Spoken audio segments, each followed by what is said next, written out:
noches, Latinoamérica. Es un privilegio tener nuevamente al doctor Alfonso Dueñas González con nosotros en el programa. Esta noche está dedicado prácticamente a la presentación de su libro que lleva por título El cáncer del cáncer, el neoliberalismo en la oncología. Alfonso, muchas gracias por tu tiempo esta noche, por compartir con nosotros todas estas ideas que has plasmado en este libro que, desde mi punto de vista, es muy importante porque va a romper definitivamente muchos paradigmas. Sabemos que el mundo está cambiando rápidamente, prácticamente desde hace un año. El mundo cambia, hay muchos cambios políticos, muchos cambios económicos. El sistema actual que nosotros hemos conocido prácticamente desde la Segunda Guerra Mundial, hay una tendencia a resquebrajarse. Y bueno, esta corriente ideológica que ha dominado los últimos 40 años el discurso tanto económico como político está siendo cuestionado prácticamente en todo el mundo. Podemos ver cómo en los últimos meses hay un derrumbe del dólar como moneda única, cómo otras potencias económicas están surgiendo, como China, otras potencias militares, y cómo el mapa geopolítico del mundo cambia. Entonces, este libro en este momento viene a ser muy importante para dar claridad, mucha claridad sobre la situación que está ocurriendo principalmente en el terreno donde nosotros nos movemos como médicos, como oncólogos, y cómo esto repercute en una enfermedad que es un problema de salud pública a nivel mundial.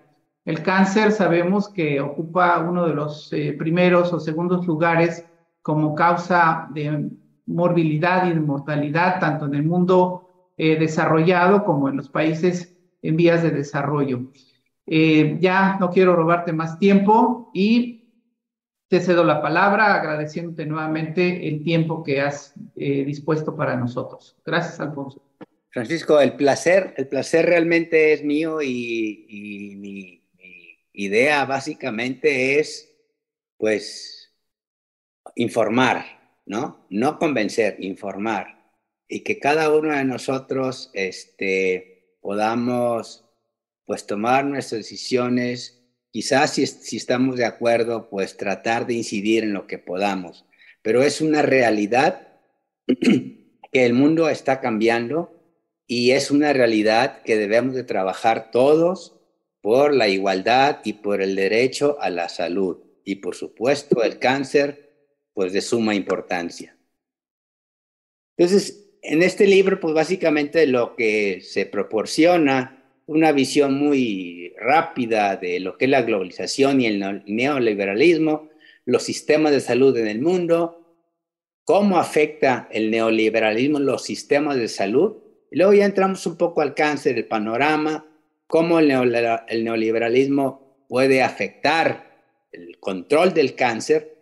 Y ya nos vamos analizando uno por uno la parte de prevención, del diagnóstico temprano, del cáncer, del tratamiento. Y bueno, al final algunas reflexiones, más que recomendaciones, reflexiones.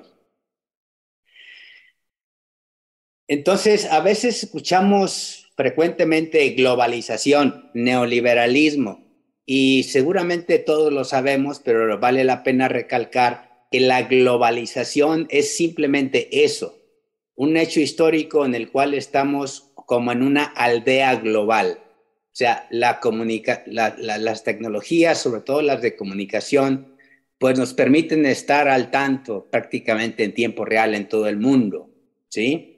El transporte, por ejemplo, un montón de tecnologías que hacen que el mundo sea realmente, entre comillas, pequeño. Pero esto no tiene nada que ver con la corriente de pensamiento económico.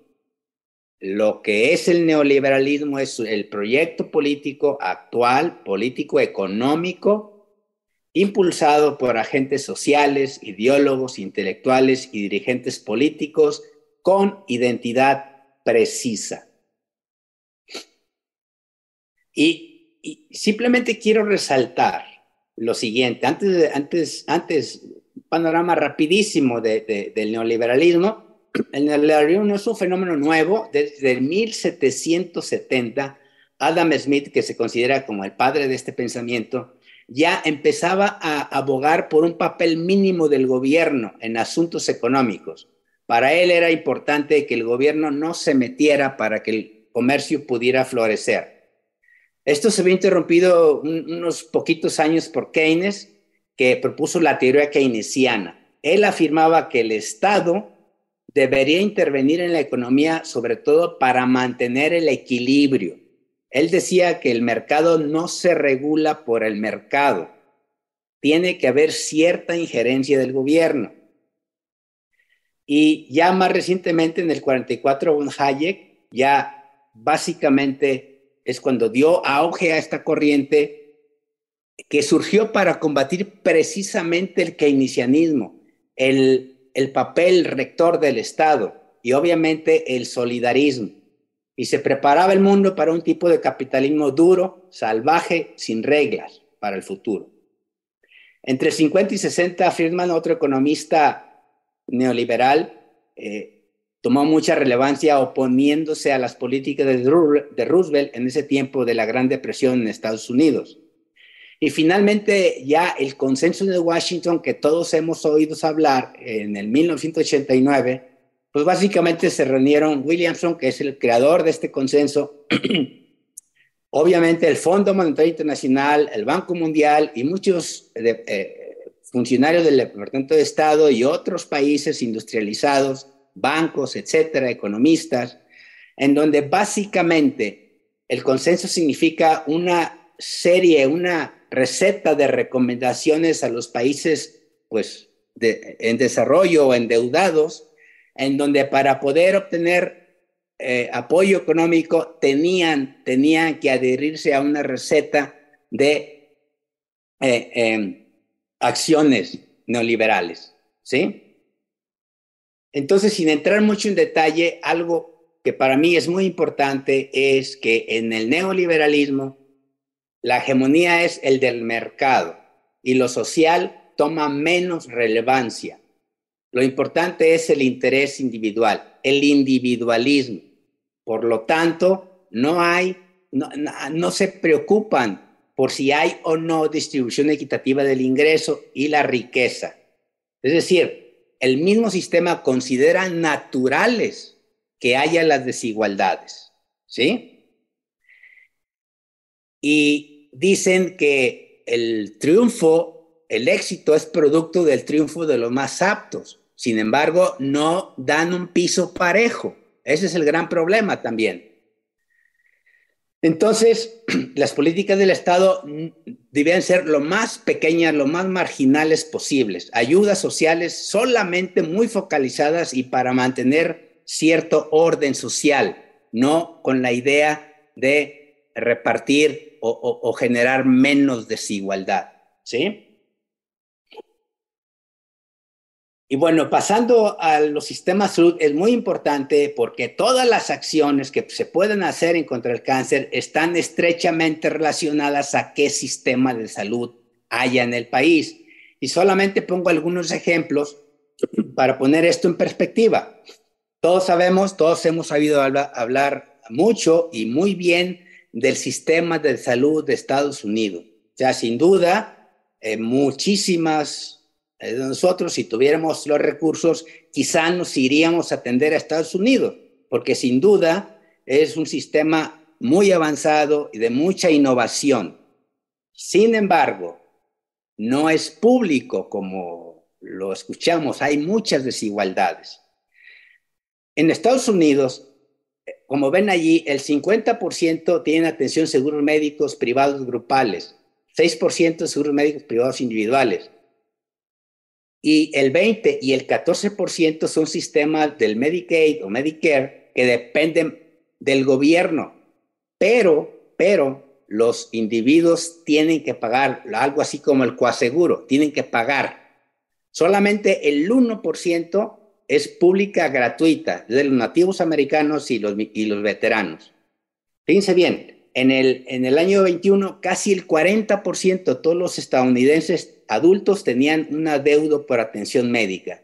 Entonces, este sistema puramente neoliberal es paradójico, que es sin duda uno de los mejores, con más tecnología, pero es para los privilegiados.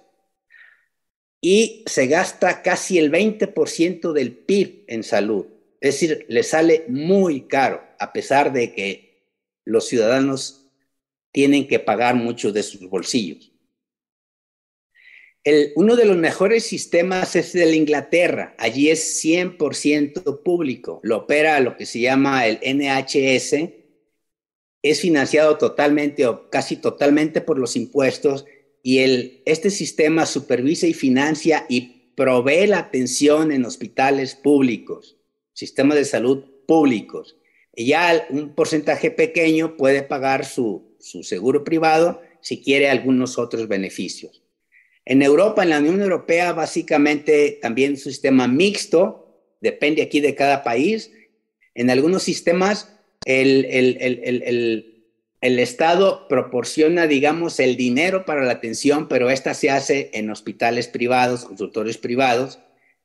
El sistema socializado es parecido al de Inglaterra. El Estado paga y mantiene el sistema de salud, y en algún sistema como en Alemania, el privatizado, todos los ciudadanos que ganan por debajo de una cierta cantidad deben de tomar necesariamente un seguro médico privado, pagado por el empleado y el empleador. Y claro, en estos países con un Estado ciertamente fuerte, puede funcionar de manera muy bien este sistema, aunque sea privatizado. ¿Cómo estamos ahora mismo en México? Esta es una diapositiva que tomé de una mañanera hace unos días, y como vemos, somos 126 millones de individuos en el censo del 2020. Prácticamente 60,000 somos los que estamos en un sistema público como el IMSS, el ISSSTE, Pemex, Fuerzas Armadas y otros.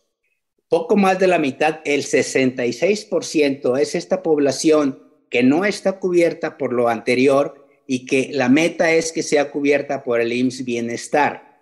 Y como vemos aquí, ya hay ciertos avances, algunos estados se han adherido, y de acuerdo a esta gráfica, para el final del 23, solamente como el 17% de todos los mexicanos les faltaría entrar a este sistema.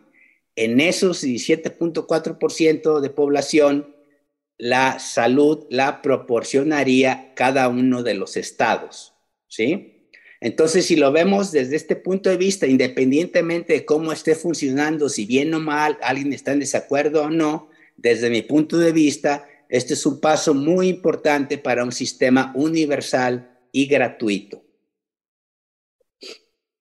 Y los sistemas de salud, claro que dependen de la economía, claro que dependen del gobierno, pero también dependen mucho de la voluntad política. ¿Quién no sabe de Ruanda, por ejemplo? Esta historia triste de miles de asesinatos, etcétera.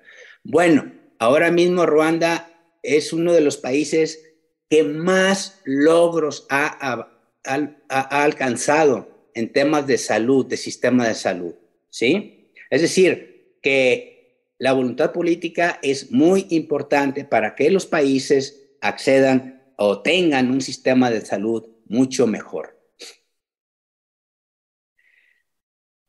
Y evidentemente, esta corriente de pensamiento y acción económica, pues,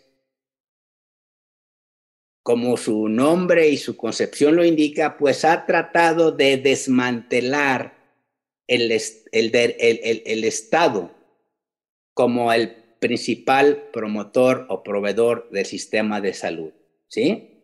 Entonces, la salud se ve como un bien privado y hay que optimizarlo como si fuera algún producto del mercado, ¿sí? Entonces, volvemos al concepto de reemplazar la responsabilidad social, el concepto público y de comunidad, por la responsabilidad individual y familiar. Que se atienda el que trabaje mucho y que tenga dinero para poder atenderse. se olvida que la salud es un derecho fundamental, ¿sí? Entonces, insisto, la salud bajo este concepto neoliberal es individualista, no le importa lo social, no le importa que todos los individuos tengan el mismo derecho a acceso a la salud. Y bueno, ahora es el punto cómo nos afecta en los programas en el control del cáncer. Y este panorama, más que cifras, porque damos cifras y se nos olvidas, pero básicamente 10 millones de muertes en 2020. Pero fíjense, no es bueno, es triste, pero tampoco es tan triste. ¿Por qué? Porque si vemos aquí, fíjense bien, aunque ha habido aumento en las muertes totales, del 90 al 20 prácticamente, ha habido aumento en las muertes ajustado a la población. A nivel mundial, cuando se ajusta por población y edad, a nivel mundial hay una pequeña disminución de la mortalidad del 15%, ¿sí? Evidentemente no podemos saber si se debe a la prevención primaria, a la prevención secundaria o al tratamiento. Bueno, sabemos que se debe a las tres, pero ¿cuál ha sido lo más importante para esto? No hay elementos, o yo no encuentro elementos para decir es esto, esto, esto. ¿Qué porcentaje está influyendo? Pero esto es lo triste. En algunos países como Luxemburgo, Singapur, Bélgica, fíjense bien, la mortalidad ha disminuido mucho más, casi 65, 55%. La mortalidad por cáncer disminuye en este periodo.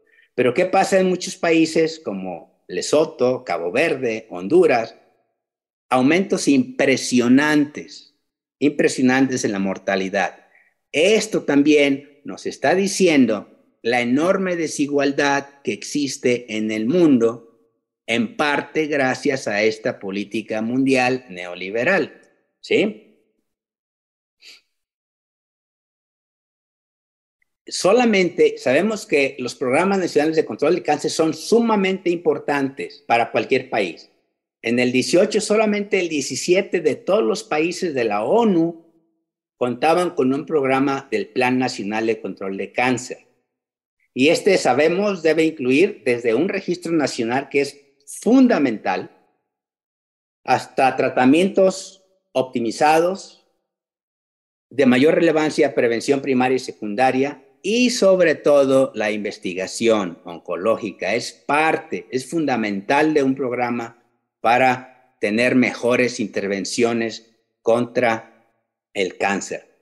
En el país, en México, desafortunadamente, todavía no se echa a andar el Programa Nacional del Control del Cáncer, a pesar de que desde el 2016, por una indicación del entonces presidente, se comisionó al Instituto Nacional de Cancerología para que elaborara un programa. El programa está elaborado, pero simplemente no se ha echado a andar, ¿sí? Esto es un pendiente muy importante de la administración de este gobierno.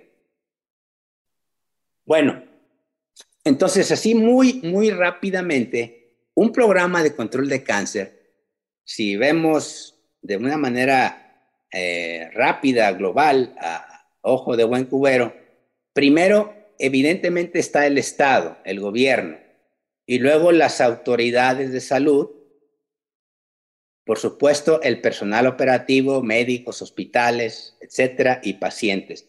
Y estos tienen que estar en una comunicación constante para mejorar y mejorar. Remediar lo que está mal, mejorar lo que está bien. Y como vemos, aquí hay unas cositas alrededor, unos elementos alrededor, en donde intervienen, por ejemplo, las organizaciones internacionales, la OMS, la OICC, por ejemplo, organizaciones académicas y científicas, organizaciones de la filantropía, por supuesto la autoridad sanitaria, inclusive organización de pacientes, y está en este mismo nivel la industria farmacéutica, indispensable, por supuesto, para el control del cáncer y cualquier enfermedad. Pero ¿qué pasa? Este elemento de la industria farmacéutica resulta que está muy grandote, muy inflado, ¿sí? Es la misma figurita, pero está muy inflada. ¿Y por qué está muy inflada? Esta industria captura el Estado. O sea, el mercado influencia las decisiones del Estado a su favor, por vía legal, cuando es el poder político aliado al capital o hasta inclusive cuando hay corrupción. Este mercado, esta industria domina el panorama mediático. Nos hacen creer lo que ellos quieran al mundo. Hay una captura tecnológica. El mercado determina cómo se estudia y qué se estudia, pero sobre todo cómo se estudia el cáncer o cualquier problema global de salud, y lo vimos con la pandemia del COVID. Y algo aquí que está bien disfrazado son las organizaciones filantrópicas. Fundación Bill Gates, por ejemplo. Entonces, en realidad, el filantropismo es un filantrocapitalismo. Es una industria disfrazada de ayuda. ¿Sí? Entonces, hoy por hoy, ustedes sabemos que la OMS recibe dinero de los países y también de organizaciones privadas. Pues resulta que la fundación de Bill y Melinda Gates, después de Estados Unidos, es el segundo donante en cantidad de dólares a la OMS. Por eso decimos que el doctor de la OMS es el doctor Bill Gates, ¿sí? Porque él influencia muchas de las decisiones de la OMS, lo cual es lamentable. La captura regulatoria sanitaria, pues ¿cuánto hemos visto que la FDA tiene inclusive una mala opinión de los estadounidenses? Prácticamente cualquier autoridad regulatoria sanitaria está influenciada por la industria. Los de la industria muchas veces trabajaban en la autoridad regulatoria, y los que trabajan en la autoridad regulatoria tienen que tener experiencia de la industria. Entonces es lo mismo. La captura del sistema de patentes. El mercado inventa y aplica políticas supranacionales para reforzar patentes y al mismo tiempo favorece una patentización irrelevante, pero que dificulta la innovación. Y algo que tenemos que reconocer, hay una captura de nosotros, de los oncólogos, científicos, organizaciones académicas, ¿sí? El mercado impone un pensamiento económico a la oncología y convierte a muchos médicos y científicos en aliados del marketing, desafortunadamente, a través de beneficios económicos directos e indirectos. Pero quiero enfatizar esto, porque quizá no quede muy claro, pero fíjense bien, en mi opinión. A la derecha están básicamente, en el mundo hay fondos de inversión enormes. El número uno es el BlackRock, todos hemos escuchado. Vanguard, el segundo, y así sucesivamente. Aquí están los 10 fondos más grandes en el mundo. Curiosamente, estos grandes fondos como BlackRock, Vanguard, etcétera, son dueños, obviamente parciales, de las grandes compañías farmacéuticas. Por ejemplo, en el 14, Johnson & Johnson, que es la más grande, sus inversores más importantes eran BlackRock, Vanguard Group, State Street Global, Fidelity Investment. Estas 4 fondos de inversión son los 10 más grandes del mundo. El Royal Bank of Canada está como en el lugar 15 o 20 más o menos. Merck, lo mismo. Pfizer, lo mismo. Entonces, estos grandes fondos de inversión son los dueños o dueños parciales de las grandes industrias farmacéuticas. Pero además, BlackRock y Vanguard son también casi los dueños completos de casi todas las grandes agencias de noticias como Fox, CBS, Sky Media, CNN, Disney, ¿sí?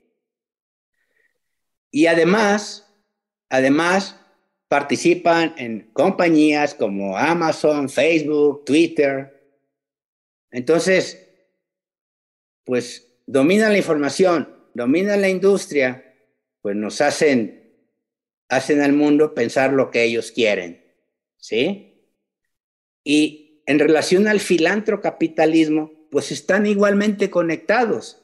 Las tres industrias, yo voy a decir industrias filantrocapitalistas, pues es la Fundación Bill Gates, la Fundación Open Society de Soros, la Fundación Clinton, y lo que les decía, la Fundación Gates es el mayor patrocinador de la OMS.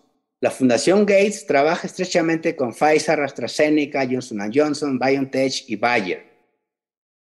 Este es otro ejemplo, miren, Bill Gates y BlackRock se están trabajando para desarrollar hidropaneles que hacen agua del aire. Es decir, hay una estrecha conexión de los grandes capitales, medios de comunicación y las industrias más grandes del mundo. Esto salió hace 4 días en una noticia, simplemente lo pongo porque me pareció interesante. Aquí dice, BlackRock es el fondo de inversión más importante del planeta, con acciones en más de 17,000 empresas, así como grandes inversores como George Soros, Bill Gates, etcétera, etcétera, Facebook, Coca-Cola, Google. Entonces, no es casualidad que tengamos esta inmensa influencia de los medios de comunicación de cómo debe de hacerse o es la oncología y los sistemas de salud, por supuesto. Bueno, esto lo sabemos todos muy bien, que el control del cáncer, la medida más importante es que baje la mortalidad. ¿Y cómo se reduce? Lo que ya sabemos.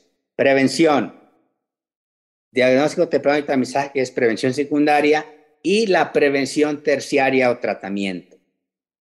Pero fíjese cómo estamos al revés, y digo estamos porque yo también estoy.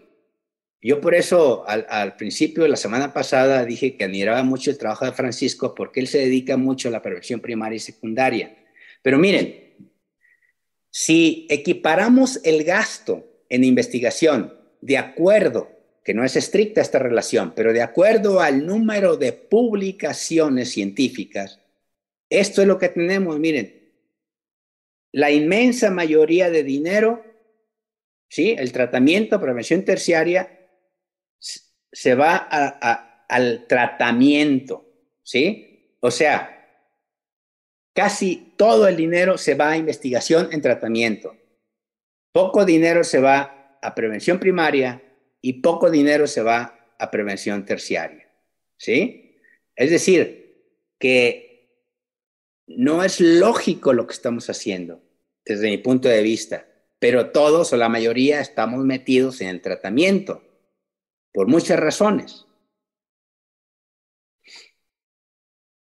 Bueno, y luego ya en el libro empiezo ya con la parte un poco más médica de la prevención, diagnóstico temprano y tratamiento, pero como somos oncólogos, pues no voy a detener en esto. Básicamente, en la prevención del cáncer sabemos que los factores de riesgo pues son los factores ambientales exógenos, carcinogénicos, los factores del estilo de vida como el sedentarismo, dieta y obesidad, y factores endógenos.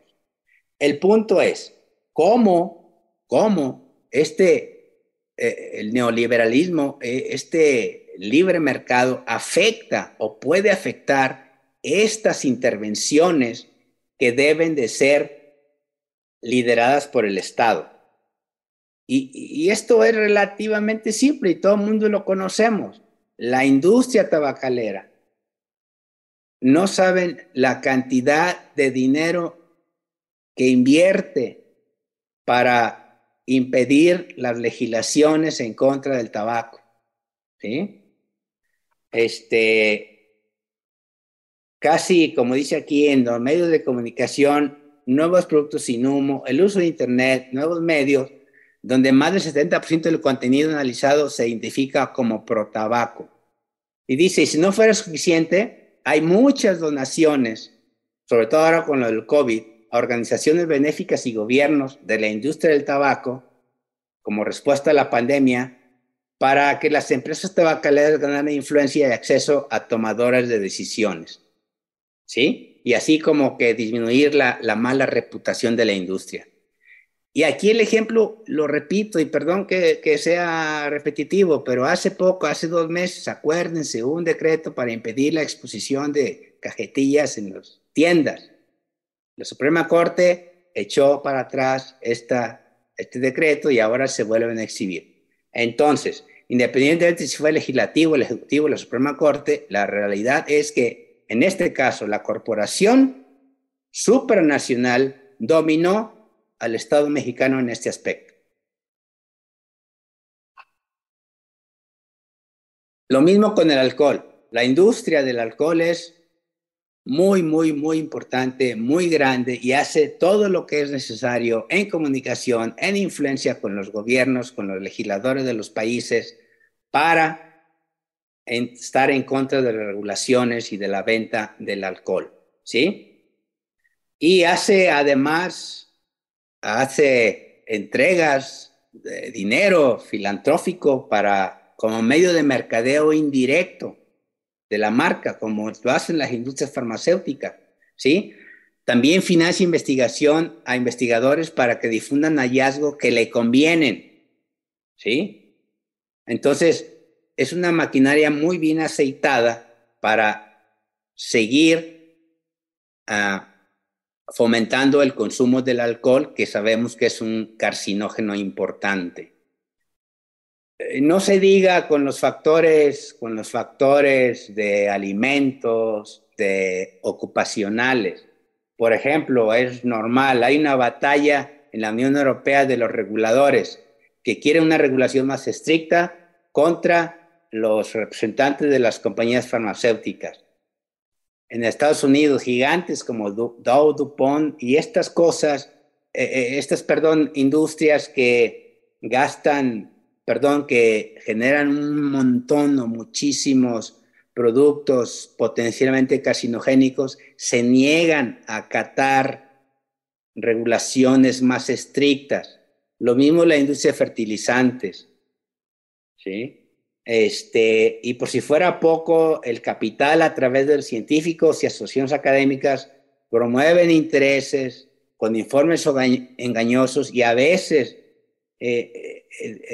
tajiversan los resultados de las investigaciones, claro, todo en contubernio con investigadores, ¿sí? Bueno, en la prevención del cáncer, en la prevención del cáncer seguimos con esto. El estilo de vida saludable, sobre todo la dieta. Fíjense cuántos millones se gastan los cabilderos en Estados Unidos para defender la industria de las bebidas no alcohólicas azucaradas que tanto daño hacen. Esto en el 16 se publicó una información en la revista Llama diciendo que en los años 60 la industria azucarera pagó a científicos para realizar investigaciones las cuales restaron importancia al vínculo entre el azúcar y las enfermedades cardíacas, ¿se imaginan? Y aquí lo triste es que hay científicos involucrados, ¿sí?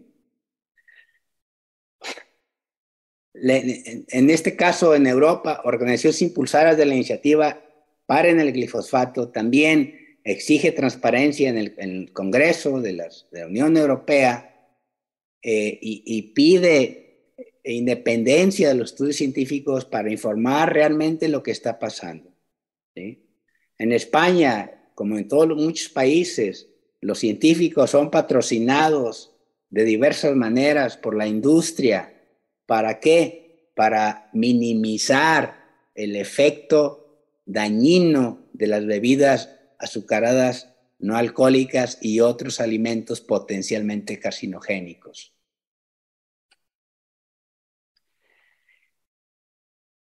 En relación a acciones preventivas que tienen que ver con agentes infecciosos, pues básicamente hay 2 puntos. El de la vacuna con la hepatitis B. Esta vacuna es muy buena, ha demostrado que disminuye la mortalidad. Aquí no hay ningún otro efecto desde mi punto de vista, más que simplemente la enorme desigualdad, la pobreza de muchos países, hace que a nivel mundial solamente el 6% de los individuos tengan la vacuna contra el virus de la hepatitis B. Por eso, el hepatocarcinoma sigue siendo una neoplasia con mucha incidencia y mortalidad en el mundo. Y luego vemos la otra moneda, también desde mi punto de vista, porque quizá muchos no estén de acuerdo. Yo no soy antivacunas, pero no estoy de acuerdo con alguna que otra vacuna. Y la del VPH es para mí un ejemplo, ¿sí? Siempre se ha publicitado como una vacuna contra el cáncer, que reduce la mortalidad por cáncer de cuello uterino y otros neoplasias. Probablemente lo haga, pero hoy por hoy no ha demostrado que disminuya la mortalidad, ¿sí? Inclusive hay algunos estudios recientes en donde hay una prevalencia de tipos de VPH de alto riesgo diferentes al 16 y al 18 en mujeres vacunadas. Es decir, no sabemos qué puede pasar en 1 o 2 décadas en cuanto a la distribución de los tipos de alto riesgo que haya en el mundo que estén infectando a las mujeres, ¿sí? Pero la otra cosa muy importante que se nos olvida y que no se nos debe olvidar, que el tamizaje en cervicuterino, aún el Papá Nicolau, es una prueba muy, muy, muy efectiva en países en donde se puede hacer bien. Los programas son universales y de buena calidad. El punto es que aún con la vacunación para VPH se tiene que seguir haciendo el tamizaje, ¿sí? Entonces, ¿de qué sirve? O sea, no podemos hacer tamizaje, estamos hablando a nivel mundial adecuado. ¿De qué sirve que tengas vacunado 16 y 18, contra 16 y 18 si de todas maneras tenemos que seguir haciendo tamizaje y los mismos problemas de atraer a los pacientes probablemente se vayan a seguir presentando? Y por si no fuera poco, pues todos sabemos también que hay una enorme cantidad de publicaciones, sobre todo no científicas, de efectos adversos graves, a veces que han llevado a la muerte. En algunos países como Japón y Francia, en algún momento se dejaron de recomendar la vacunación. Es una realidad. Por ejemplo, en Estados Unidos, el porcentaje de padres que declinan vacunar a sus hijos con esta vacuna por razones de efectos adversos creció del 13% en el 2015 a 23% en el 18, o sea que 1 de cada 4 padres no vacuna a su hijo con VPH por la probabilidad de eventos adversos. Pero claro, la industria es muy insistente y es muy poderosa. Mire, fíjense este artículo del Lancet Respiratory Health West Pacific. Estos autores en Japón dicen, la suspensión de la recomendación de vacunación proactiva de VPH ha llevado a un aumento significante de infección por VPH en mujeres jóvenes japonesas, ¿sí? Y ahí dan su versión. Pero cuando vemos en la declaración de los conflictos de interés, pues los autores son, digamos, patrocinados o relacionados nada más y nada menos con Merck Sharp, Roche, Merck Sharp, Hologic, compañías o que hacen la vacuna o que hacen pruebas de VPH. Entonces, ¿qué credibilidad puede tener una publicación de este tipo, aunque aquí declaren que tienen conflicto de interés? Pues sí, tienen conflicto de interés, pero la realidad es que están dando una opinión que comparten con estas compañías que venden vacunas y que venden productos para VPH.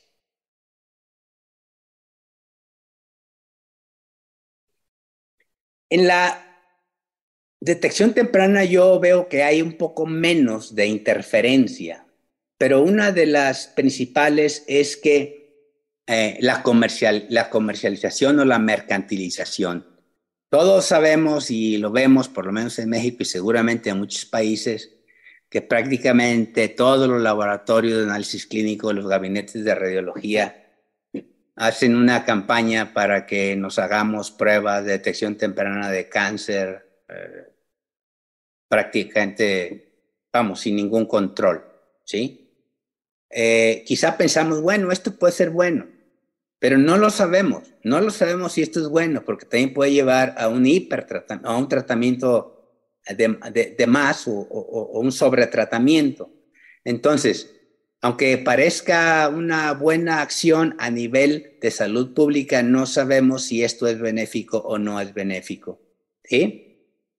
Entonces, esto, si no dificulta al Estado, por lo menos como que le quita cierta responsabilidad al Estado y el Estado deja de tener estos programas como una acción claramente establecida y organizada del Estado, ¿sí? Y, y el otro punto es que hay yo le llamo una molecularización de las acciones de detección temprana y tamizaje. Vemos cómo cada vez hay un montón de pruebas o muchísimas pruebas séricas de sangre que se venden como detección de cáncer, que se publicitan en los medios y que desafortunadamente la mayoría de las que se publicitan ni siquiera han pasado por estudios clínicos y se toman como buenas y se siguen haciendo sin saber si realmente beneficia o no a un país en su lucha contra el cáncer. Y el ejemplo del BPH, de la prueba de BPH, quizá esto es motivo de una discusión profunda, pero vuelvo a lo mismo. Todas las publicaciones, quizá me equivoque con una o dos, pero la mayoría de las publicaciones que recomiendan la prueba de BPH sobre el Papa Nicolau o sobre pruebas más simples como la inspección visual con ácido acético, todas ellas tienen conexión con las compañías farmacéuticas que fabrican estos dispositivos diagnósticos. En Estados Unidos, todavía aquí en México no, pero ha habido muchas compañías que venden productos biomarcadores para detección temprana y después de 2 o 3 años las prohíben porque simplemente no tenían fundamento científico, eran engañosas. Entonces, de esta manera, sí hay interferencia en la detección temprana y tamizaje del cáncer. Bueno, y pasamos a la parte un poco más, digamos, extensa del tratamiento, porque aquí es donde, como ya vimos, aquí es donde, entre comillas, hay más negocio. No quiero que me interpreten mal, es porque hay más negocio. Evidentemente, pues un paciente que tiene cáncer, pues a este paciente a él le importa y a nosotros nos importa es tratarlo de la mejor manera. Desafortunadamente para él ya no hubo prevención, ya no hubo diagnóstico temprano. Hay que abordar ese problema, ¿sí? Pero hay que abordarlo lo mejor que podamos, tanto desde el punto de vista individual, médico-paciente, como desde el punto de vista de salud pública. Entonces, ¿qué es lo que vemos ahora? Pues simplemente no sé si ayer o antier vieron los resultados que dicen que una vacuna asociada a un checkpoint inhibitor mejora el cáncer. Es una fase 2 que ni siquiera está publicado, solamente leí la nota, pero es un estudio fase 2. Un estudio fase 2, así como está, pues realmente no es lo que está diciendo. De hecho, alcancé a ver que el CI pasa es 1.08, es decir, ni siquiera es significativo estadísticamente, ni siquiera está publicado y ya lo están publicitando los medios como una gran esperanza. Ese tipo de cosas es lo que llamamos un entorno mediático favorable al mercado. Entonces hay un montón de publicidad en los medios masivos de comunicación sobre el cáncer y la ciencia. No sé si recuerdan hace como 3 o 4 meses o un poco más que hubo una serie como de 20 o 30 casos con checkpoint inhibitors neoadyuvante en cáncer de colon y que tuvieron respuesta bacteriana completa. Bueno, ahora ya es una gran maravilla. ¿sí? Cuando es un estudio fase 2 muy seleccionado. Y así les puedo nombrar de Sotorasib recientemente, una inmensa avance, un milagro, pero cuando vemos los datos nos congelamos de lo triste que es el panorama, los resultados.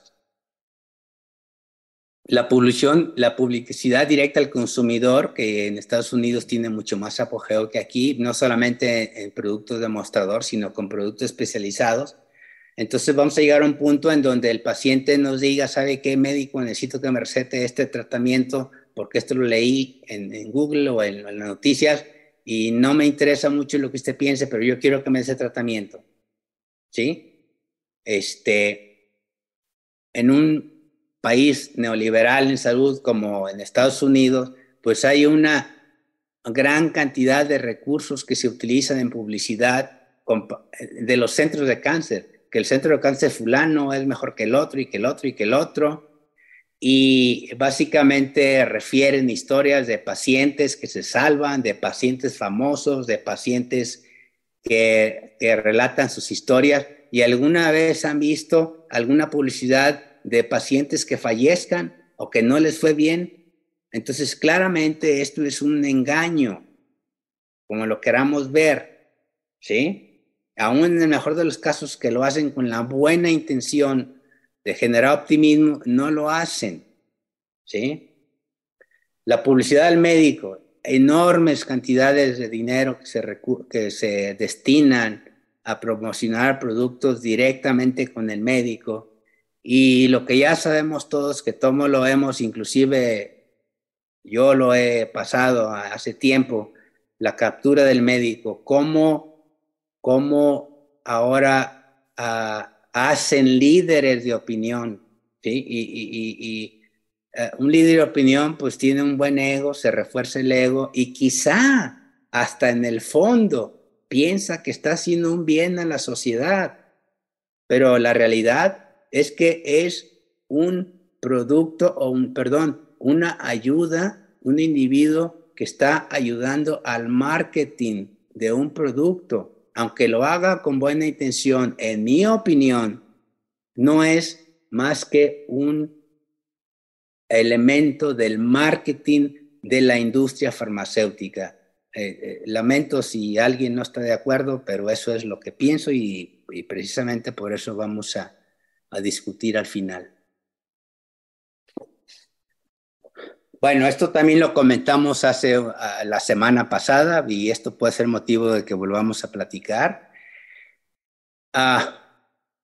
Decíamos que antes, pues básicamente los oncólogos, hace los años 60, 70, pues tenían las ideas y llevan a cabo los estudios clínicos. Ahora ya sabemos, eso no es un secreto, que más del 80% de los estudios clínicos aleatorizados que se publican en las grandes revistas son estudios diseñados, desarrollados, escritos y publicados por la industria farmacéutica, que tiene sus escribidores, sus writers muy, muy buenos inclusive, ¿no?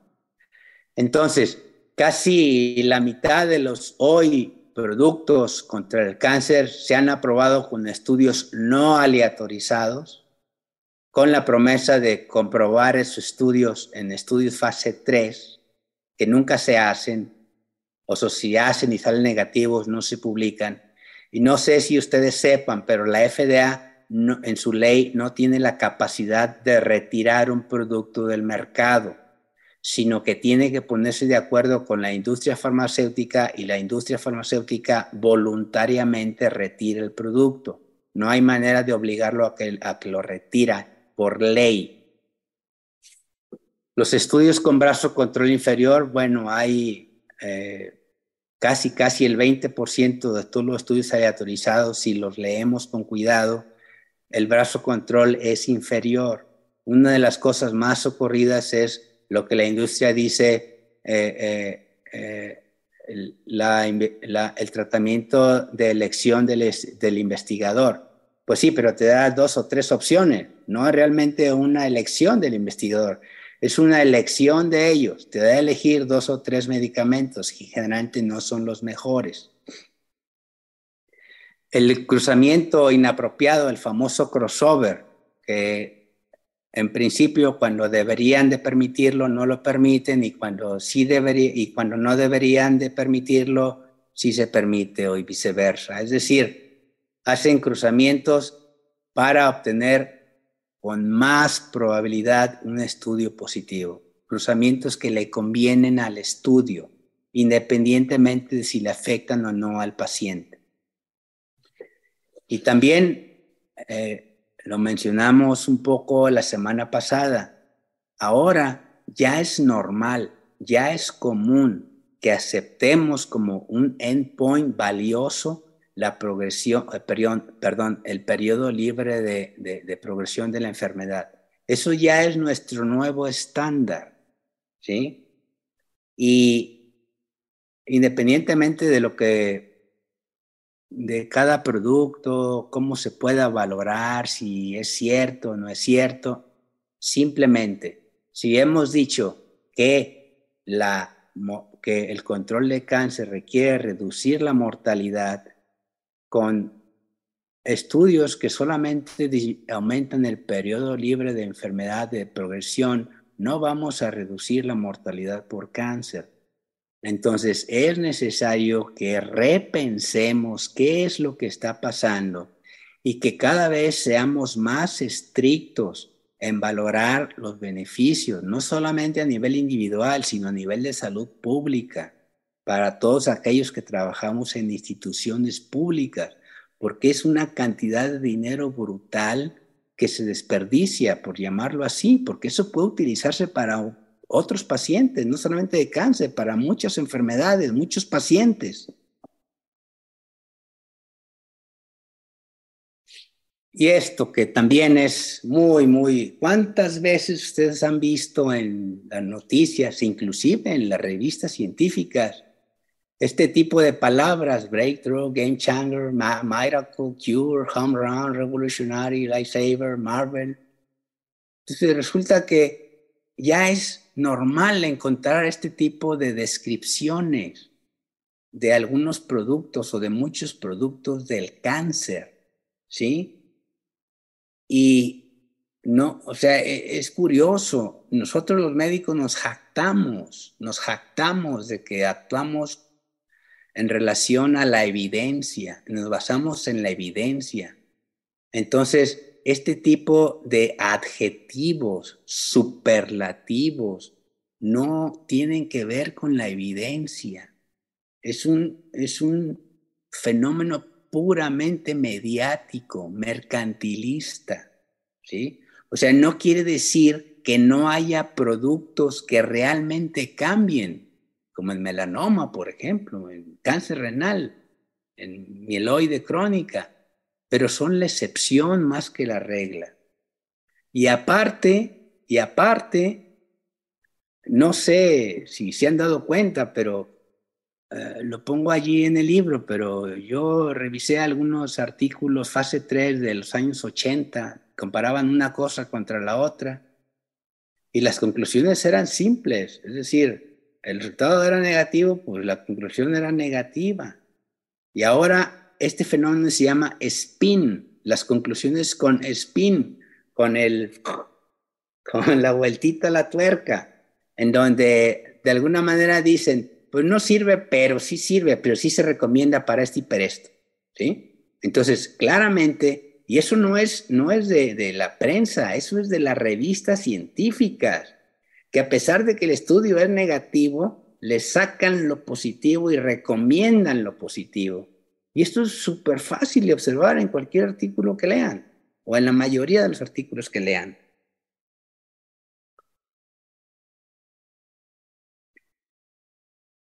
La ética de la investigación. Esto es un dolor de cabeza para mí, aunque muchos no estén de acuerdo. Pero todos sabemos un poquito la historia de la ética, de los comités de investigación, el juicio de Nuremberg, la declaración del Helsinki desde 1964, ¿sí? Y cómo ha sufrido muchas modificaciones. Y todavía hace, yo recuerdo, 15 años más o menos, A mí todavía me tocó hacer estudios clínicos en cancerología con pacientes, estudios clínicos, fase 1, fase 2, fase 3.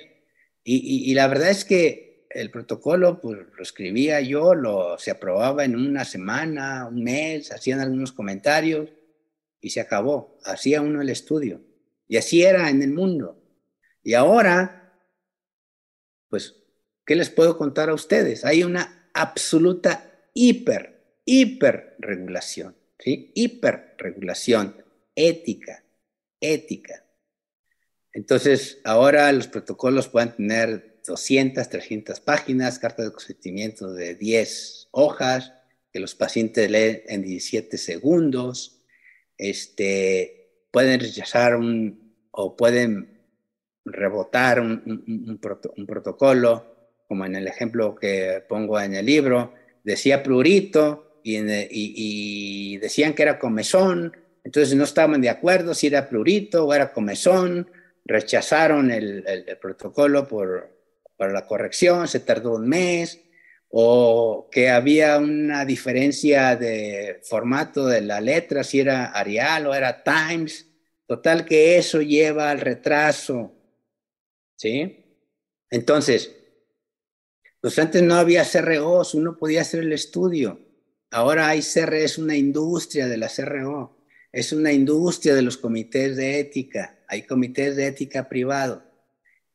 Y ustedes pueden pensar diferente, pero simplemente vayan a la literatura y traten de encontrar un artículo, un estudio que demuestre que esta hiperregulación protege mejor a los pacientes que hace años, cuando no había, no hay. O sea, simplemente damos por hecho que esta hiperregulación que tanto daño hace a la investigación clínica es en beneficio del paciente y así lo aceptamos. ¿Sí? Y por si fuera poco, como ya hemos dicho, estudios con brazo inferior, estudios en donde claramente hay un diseño inadecuado, pues pasan como si nada por los comités de ética. Allí no se fijan, o si se fijan no hacen nada. Les pongo el ejemplo de la vacuna de VPH. ¿Qué es un placebo? Pues un placebo es una sustancia inerte, ¿sí? Entonces, en la vacuna de VPH, el brazo experimental era la vacuna y el brazo placebo era el aluminio. El aluminio es un ayudante con cierta toxicidad. Se debió haber puesto agua, no un ayudante en el placebo. Eso es inaceptable. Entonces, ¿cómo es posible que con tantas y tantas y tantas hojas y hojas y meses de evaluación, los comités no vean algo tan importante? Algo está mal. El otro problema que nos afecta, bueno, y afecta sobre todo a los pacientes, por este neoliberalismo, este mercado, los monopolios, a pesar de que haya un montón de instituciones antimonopolio, ¿cuál es la realidad? Por lo menos la realidad que yo he encontrado. Fíjense bien, hay este efecto lo yo llamo manipulación del mercado de genéricos.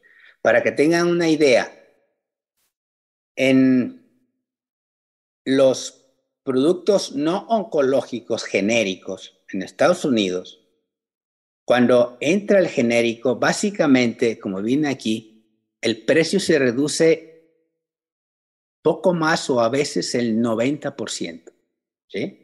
O sea, el producto de marca valía $100 y ahora cuando entra el genérico vale $10. A ese nivel de reducción. ¿Qué ha pasado con los citotóxicos? Que hay genérico. Ciertamente hay una reducción, pero en lugar de ser del 92%, 90%, solamente bajan el 70%. ¿Por qué? Cuestiones de mercado. ¿Y qué pasa con los pocos genéricos de productos biológicos, perdón, de productos moleculares, de los nuevos agentes? ¿Sí? Bajan solamente alrededor del 25%. Entonces, a veces la gente dice, no, bueno, es que cuando sale un producto es caro, pero después va bajando. Pues eso era antes, ahora no es así. Ahora los genéricos, por lo menos los farmacoquímicos moleculares, en vez de bajar 70-80% como debía de bajar un genérico, ahora baja solo un 30%. De tal manera que el precio sigue quedando muy alta. Esta es otra manera de ver las cosas. Mire, en este estudio se evaluaron la tendencia de precios entre el 2010 y el 2015 en Estados Unidos. Compararon cómo aumentaba de precio las drogas antiguas, me refiero a las citotóxicas, y a las drogas nuevas. Esto no es el precio absoluto, es simplemente la tendencia del aumento de precio. 22% de aumento de las drogas antiguas, 6.2% de aumento de las drogas nuevas. ¿Cuál es la razón para que los citotóxicos estén aumentando más de precio, inclusive que los medicamentos nuevos? ¿Sí? No hay ninguna razón ni científica, ni de manufactura, ni de nada. Simplemente manipulación del mercado.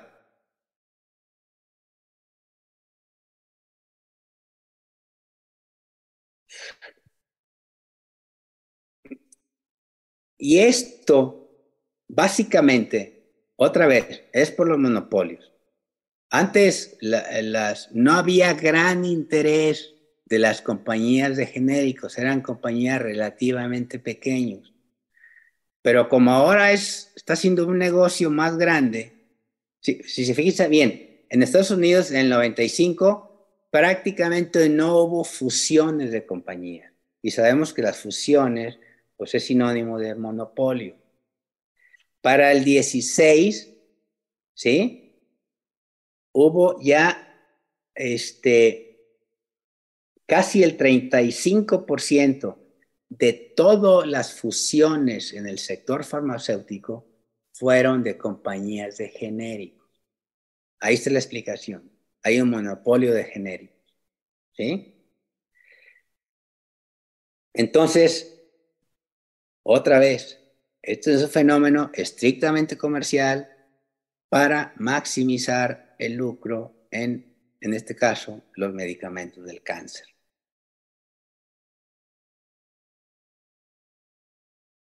¿Y qué les digo de los biosimilares o biocomparables? Aquí creo que está un poco más triste la situación. Miren, no sé si recuerden, pero básicamente el primer producto recombinante fue la insulina en 1982. Fue el primer producto recombinante, ¿sí? Y entre el 82 y el 98, cuando apareció el rituximab para el cáncer, pues había básicamente insulina, interferones, eritropoyetina, hormona del crecimiento, que si bien eran caros, relativamente, digamos, asequibles, o es subjetivo lo que digo, pero no tan caro como los productos de ahora, ¿sí? Fíjense, en el año 2000, de los 10 productos más vendidos de medicamentos en el mundo, solamente uno era recombinante, la eritropoyetina de Amgen, ¿sí?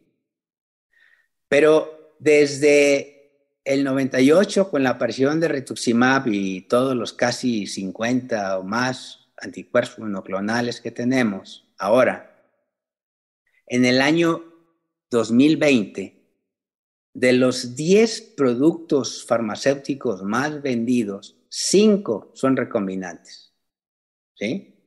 El adalimumab, el aflibercept, el ustekinumab, nivolumab, perdón, aquí el 2 es el pembrolizumab. O sea, de estos 5 más vendidos, 10 más vendidos, 5 son recombinantes y 2 son para el cáncer, el nivolumab y el pembrolizumab, que aquí me faltó el número 2, ¿sí? Entonces, claramente, esto es un mercado brutal, el de los productos recombinantes. ¿Y qué es lo que hicieron? ¿Qué es lo que hicieron?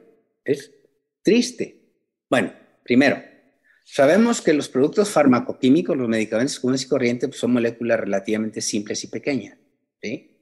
No hay tanto problema con simplemente comprar el producto, basarlo y hacer pruebas de equivalencia y ya tenemos el genérico.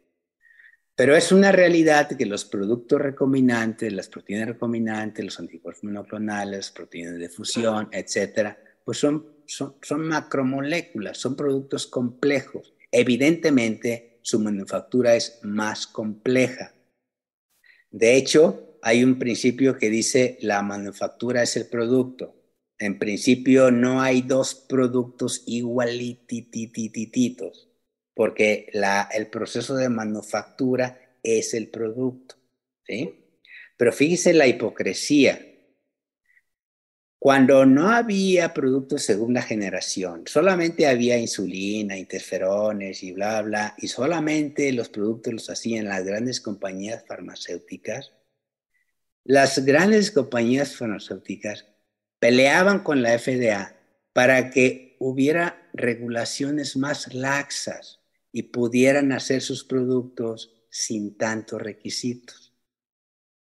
Pero claro, estos productos empezaron viejos, entre comillas, empezaron a perder sus patentes y empezaron a salir los productos recombinantes contra el cáncer y muchas enfermedades de muy, muy alto precio. Entonces, estas mismas compañías hicieron lo contrario. Ahora hicieron lobbying, compraron los congresos, incluyendo México, de muchos países, trajeron expertos para decir que era imposible o era muy difícil que una pequeña compañía hiciera un producto biosimilar y que tenía que pasar cientos de regulaciones, inclusive estudios fase 3. Y es lo que lograron, ¿sí? Es lo que lograron. Entonces, tampoco va a haber productos, por ejemplo, el nivolumab, el embolizumab, genéricos baratos, ¿sí? Porque hay un monopolio y cuando hay genéricos van a costar no tan diferente, ¿sí? Esto está cambiando, por ejemplo, ahora ya hay métodos farmacoquímicos y de evaluaciones, mejor dicho, de laboratorio, tan excelentes que son capaces de caracterizar perfectamente bien los productos recombinantes. Inglaterra está dando paso adelante, está empezando a legislar para que se prueben biogenéricos o biosimilares sin estudios clínicos fase 3. Y espero que sea la tendencia como una medida parcial para tener mejor disponibilidad de ese tipo de productos.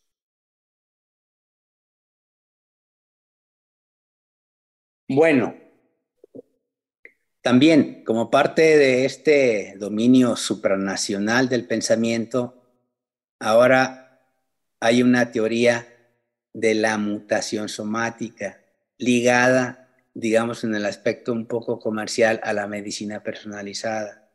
Insisto, no quiero decir que la medicina personalizada no sirve.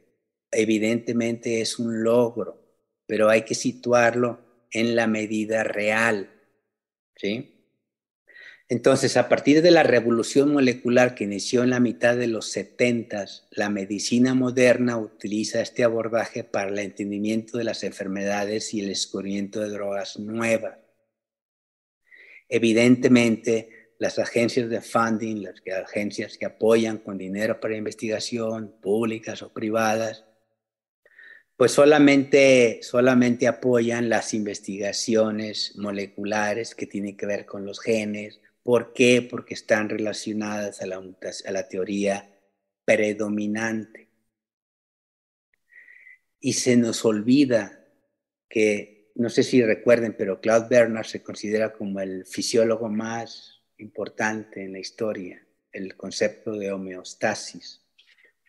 Bueno, de acuerdo a él, el cuarto principio de la teoría de la relatividad biológica dice que no hay un nivel privilegiado de causalidad, que esta cadena que tenemos aquí a su izquierda, organismo, órganos, tejidos, células, subcelular, vías, proteínas, genes, nosotros pensamos que la causa del cáncer y de muchas enfermedades está abajo en los genes y que de ahí, aquí empieza la causa. pero no es así, no es así. No hay nivel de causalidad, todo está relacionado. Simplemente pensamos así porque no tenemos métodos, no hemos desarrollado métodos experimentales para estudiar a nivel de organismo completo las causas del cáncer, ¿sí?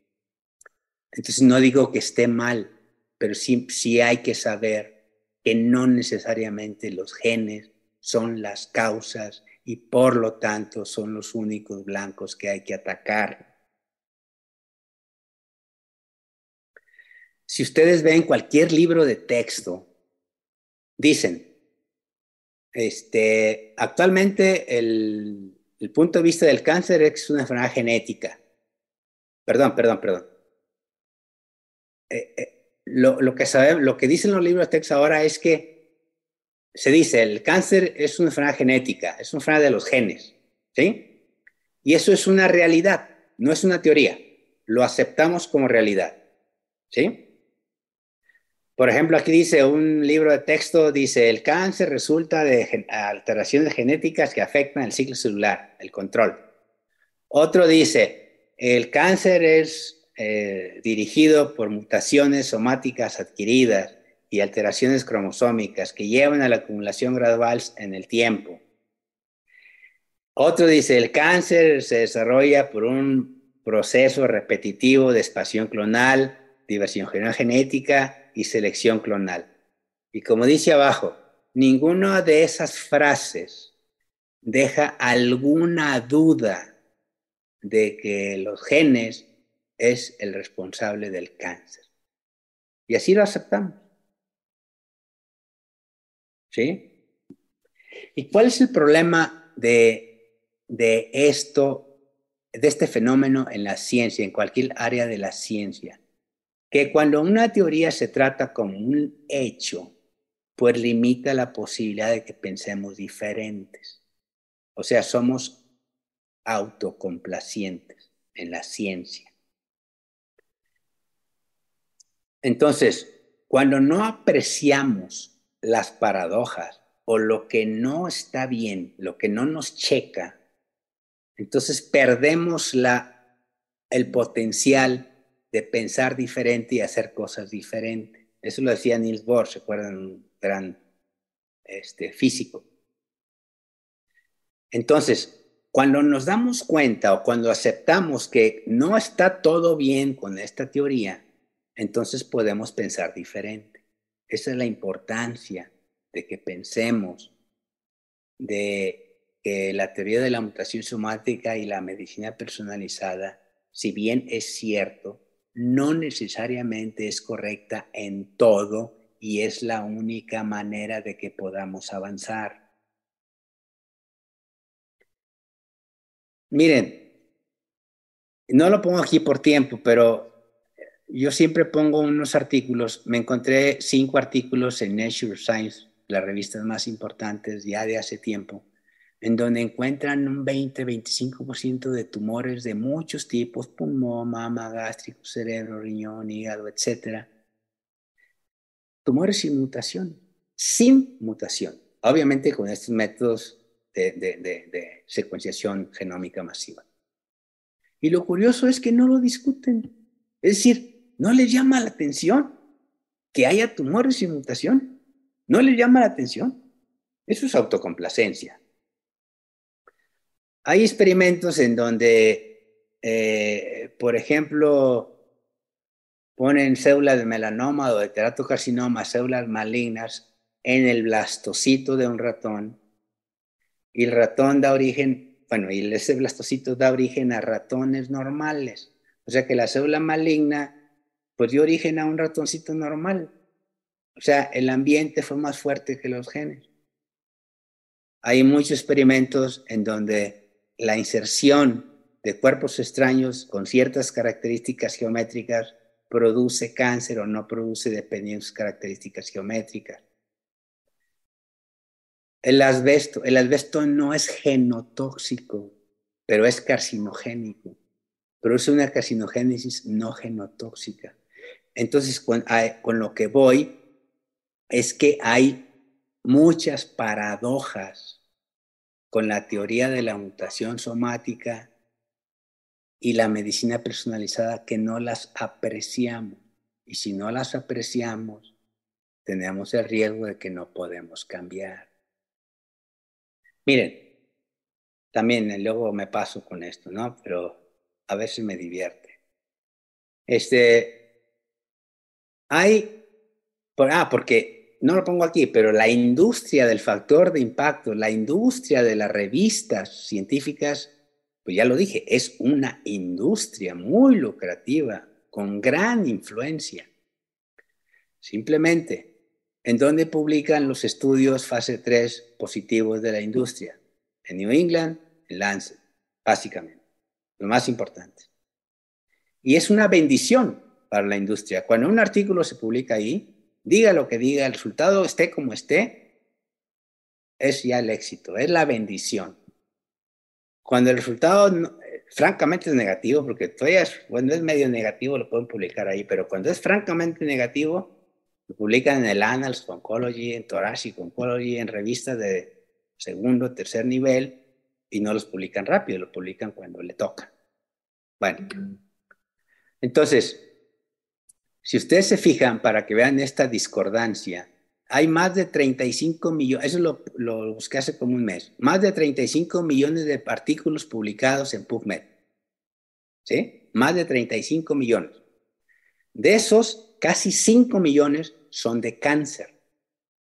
Entonces, es común que digamos, no, es que es importante investigar el cáncer, porque si no conocemos, o es muy importante conocer para poder tratar. ¿Sí? Es muy importante que sepamos todo, por eso es muy importante hacer investigación, porque tenemos que saber qué es lo que pasa con PI3 kinase y el RNA mensajero y bla, bla, bla. Se les olvida que la mostaza nitrogenada y las primeras drogas de quimioterapia no surgieron de la investigación, surgieron de la mente de los investigadores, de personas inteligentes, pero no solamente inteligentes, con capacidad de discernir y de actuar. Muchos de los medicamentos son producto de la serendipia, de la investigación, de la inteligencia, de la intuición, inclusive. Entonces, para que vean cierta discordancia, fíjense, hay PI3 kinase y es una de las moléculas más importantes en cáncer, AKT, por supuesto, mTOR, por supuesto. Me encontré 30,000 publicaciones de PI3K, 53,000 que decían de AKT, 24,000 de mTOR. Y fíjense, ahora mismo hay copanlisib, ipatasertib, alpelisib, tasilisib, uparlisib, capivasertib y everolimus. Ya ni sé, ni las pronuncio bien. Bueno, estas drogas, en 20 estudios fase 3, aunque se usen, y algunos las usen, en ningún estudio aumenta la supervivencia. Solamente la progresión libre de enfermedad. Entonces, 100,000 papers para esto, no sé, no me parece que esté muy bien, pero bueno. Esto es de IQVIA Institute. Este es el porcentaje de éxito de las nuevas terapias, ¿sí? O sea, desde que se diseña o se piensa, se sintetiza la molécula hasta que se comercializa. Todas las fases. Entonces, si se fijan, en oncología en general, solamente el 5.2 tienen éxito. En las enfermedades oncológicas raras, en donde sí hay un gen mutado que es driver, hasta el 15.6 de éxito. En los tumores sólidos, 4.7. En los tumores oncológicos, bueno, en los tumores, en los cánceres, excluyendo los que tienen mutaciones raras, el 1.4% de éxito. Y las hematológicas, que ya sabemos todos que clásicamente la hematología es la que ha dado más resultados en cuanto a curación en la oncología en general, es un 14.2%. Entonces, esta es la realidad. A pesar de que decimos que vamos avanzando, que conocemos muchísimo, estas cifras no mienten. Y bueno, ojalá que no se hayan dormido y vamos a platicar. Excelente, Alfonso. Bueno, hemos escuchado diversos aspectos desde un punto de vista social, económico, ideológico, biológico, sobre la relación que tiene la etiología, el diagnóstico, el tratamiento y la investigación del cáncer y su relación con el modo de producción económico dominante e imperante pues en esta parte del mundo, ¿no? El mundo que es conocido como occidental y que, bueno, debe llevarnos a diversas reflexiones de si estamos haciendo bien o no nuestra práctica como ciudadanos, como médicos, como especialistas en cáncer, como investigadores en cáncer. Y como un buen investigador, el doctor Dueñas ha disecado prácticamente cada una de estas partes y que pues prácticamente rompe muchos paradigmas con los que nosotros nos hemos educado durante muchas décadas. Ha hecho un diagnóstico, vamos a llamarlo así, basado con datos duros. Todas las aseveraciones que ha hecho tienen un sustento. Esto obviamente invita a la polémica y como estamos acostumbrados en el medio académico, en el medio científico, pues vamos a dar paso a algunas preguntas, algunas reflexiones de quienes nos estén escuchando para que podamos poder obtener un mayor, vamos a llamarle así, un mayor provecho de esta presentación que tan brillantemente ha hecho el doctor Dueñas González.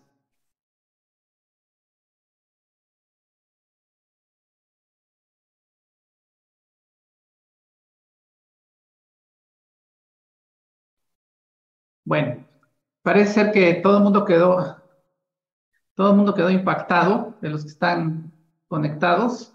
Tenemos aproximadamente 90 oyentes en este momento.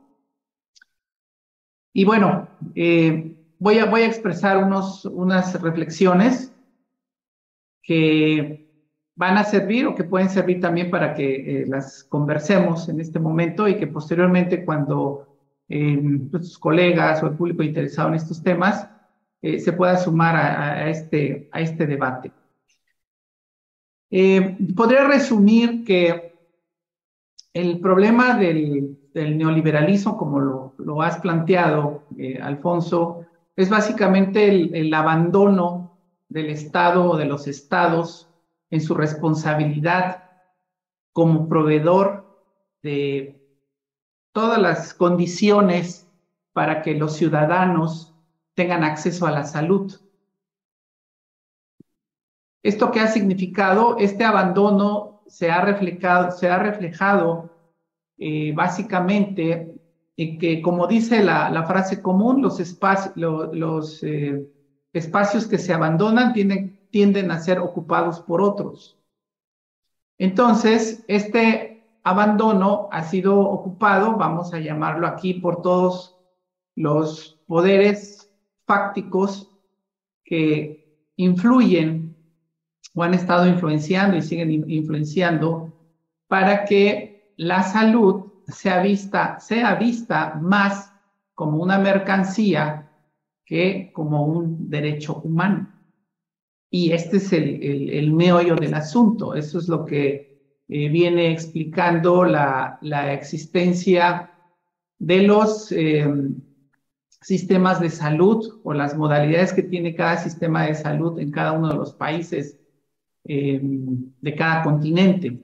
Nosotros en Latinoamérica, bueno, tenemos sistemas muy fragmentados, sumamente fragmentados, que desafortunadamente no nos permiten poder avanzar como sociedades para poder garantizar, uno, el acceso a la salud y sobre todo que podamos realmente hacer o desarrollar políticas públicas que beneficien a la población.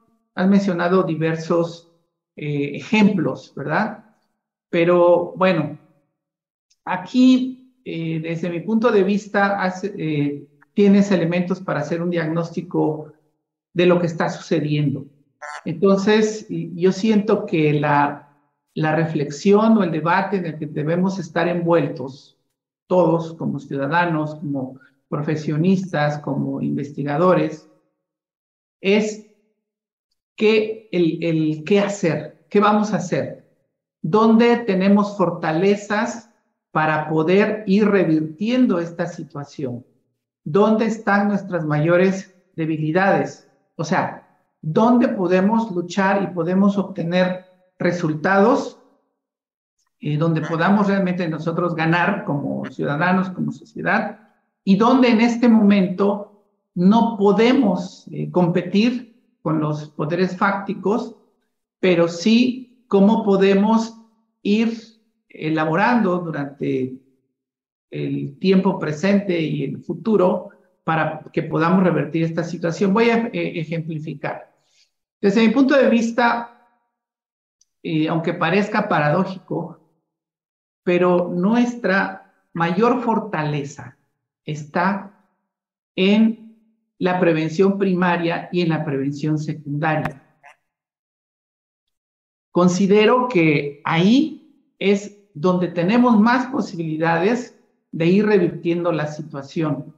Es cierto, nos estamos enfrentando a poderes, a factores, poderes fácticos muy, muy poderosos, pero solo es a través de la educación como nosotros podemos incidir en la sociedad para poder ir cambiando esta situación.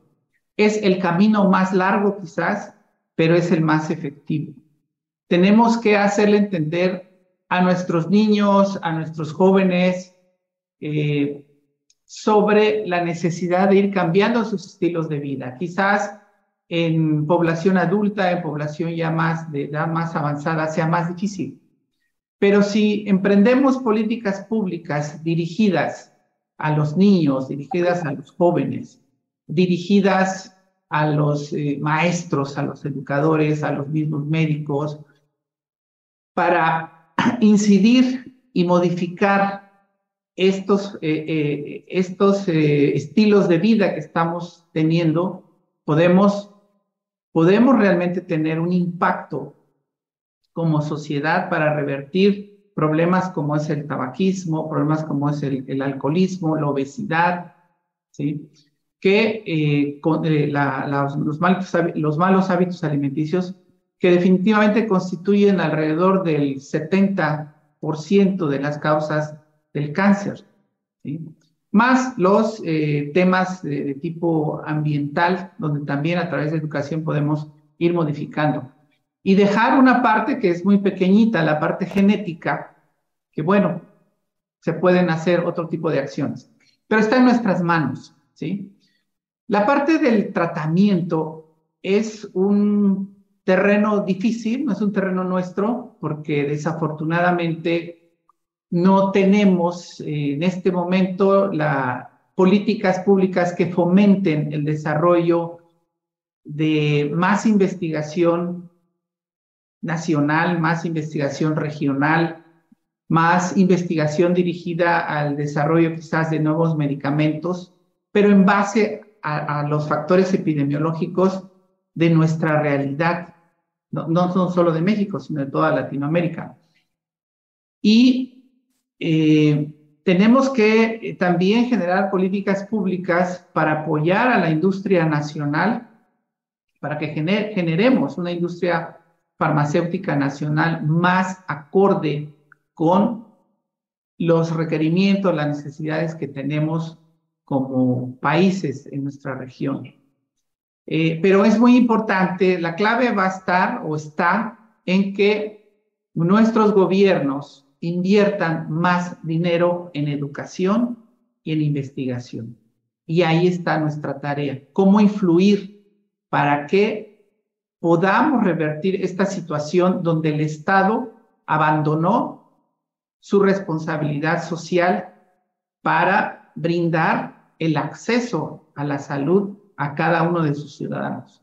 Claro, el problema es enorme.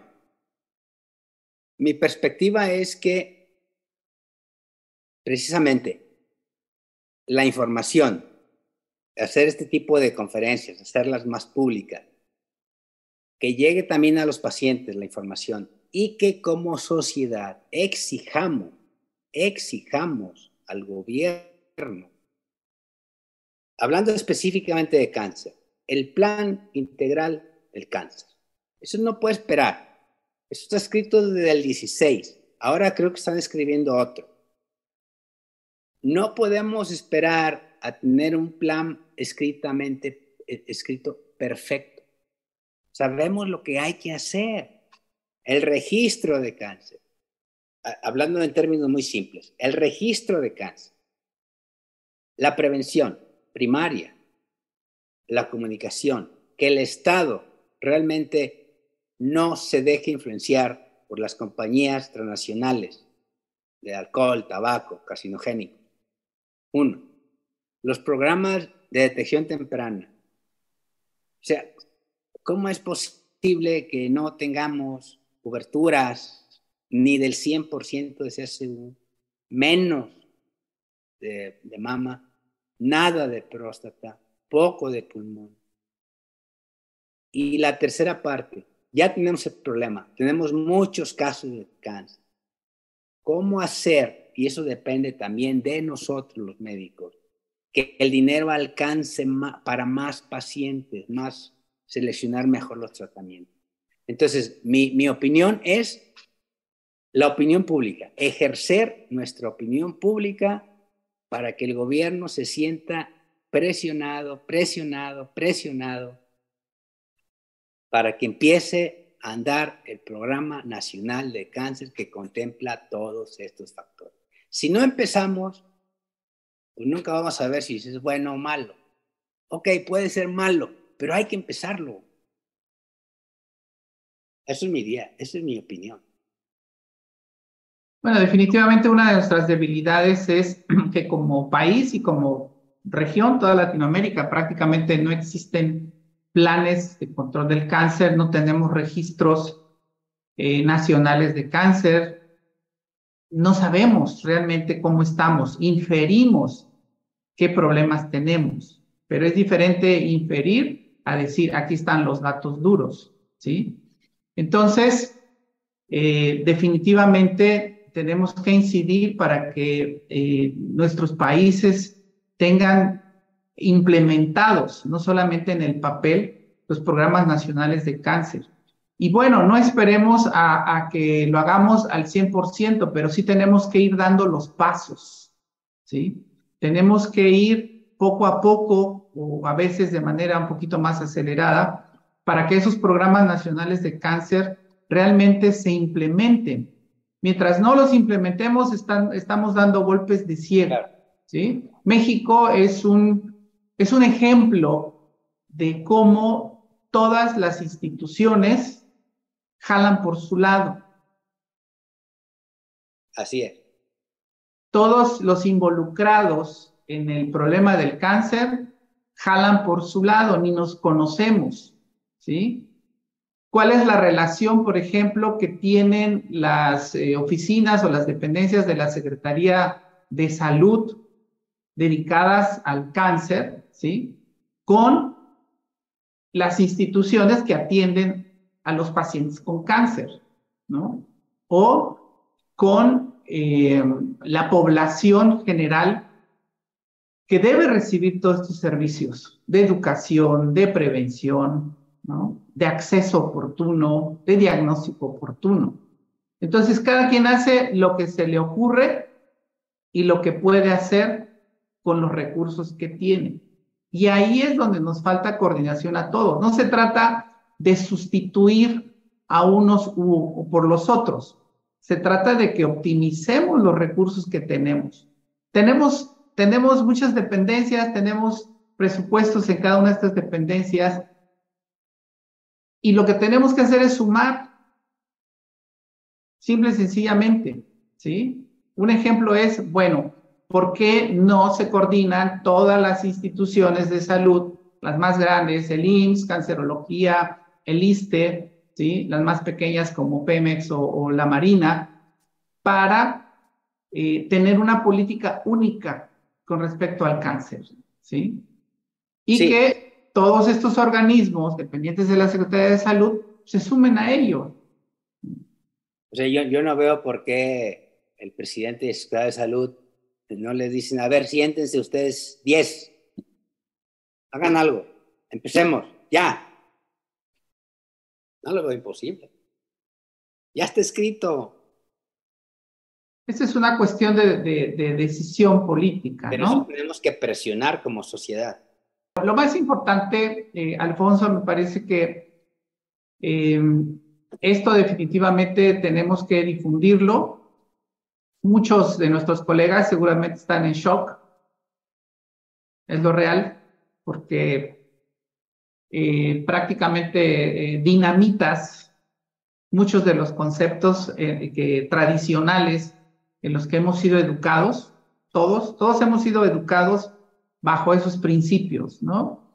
Y esto puede ser visto inclusive como una herejía. Entonces, pero yo creo que lo más importante de esto es que poco a poco, ¿sí? De lo que se trata es que pensemos, que reflexionemos, que analicemos, ¿sí? Y yo creo que si logramos que empiece a haber un debate en torno a estos temas, no solo entre nosotros como oncólogos o profesionales de la salud relacionados con la oncología, sino también de la sociedad en general, de los tomadores de decisiones políticas, va a ser un éxito. Ojalá que demos pasos en ese sentido como sociedad. Claro que sí, no hay duda. Los cambios siempre comienzan poco a poco se van a ir sumando hasta que esto genere una corriente de opinión que pueda incidir en las tomas de decisiones políticas y en el diseño de políticas públicas. Sí, claro. No sé si quieras agregar algo más. No, lo mismo, simplemente que los cambios de paradigmas ocurren cuando la gente se va sumando más y más y más y más. ¿Cuánto tiempo tarda? No lo sé, pero es la única manera. Quizá ahora mismo hay uno de 100 que pensemos así. A lo mejor en unos años más va a haber 10 y después 15 y después 20% y después 30%. Y ya va a empezar a cambiar un poco. O simplemente otra corriente de pensamiento.